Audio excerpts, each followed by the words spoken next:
ఎందుకు యెహోషువకు దేవుడు తోడై ఉంటున్నాడు? దేవుడు నాకు తోడై ఉంటాడు అని యెహోషువ ఎలా నమ్మగలడు? అతనుకున్న గ్యారంటీ ఏంటి? అతనుకున్న భరోసా ఏంటి అంటే, నేను మోషేకు తోడై ఉన్నట్లుగా నీకు కూడా తోడై ఉంటాను.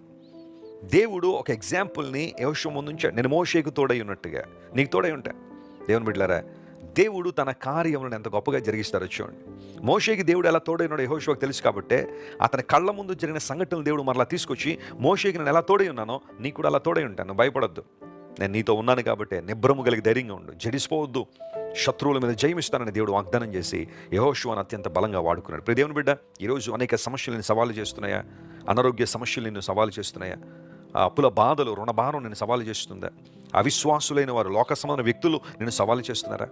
నీ భక్తిని త్రుంచివేయడానికి చాలామంది ప్రయత్నం చేస్తున్నారా? బహుశా నీ భర్తే కావచ్చు, నీ భార్య కావచ్చు, అల్లారు ముద్దుగా పెంచుకుని పిల్లలే కావచ్చు, నిన్ను దేవునికి దూరం చేసేయాలనే ఆలోచన వారు కలిగి ఉంటే దేవుడు నీతోనే మాట్లాడుతున్నాడు. నువ్వు ధైర్యంగా ఆయన ఆరాధించు, ధైర్యంగా ఆయన సన్నిధిలో ప్రార్థన చేసుకో, ధైర్యంగా ప్రభు మార్గంలో కొనసాగు.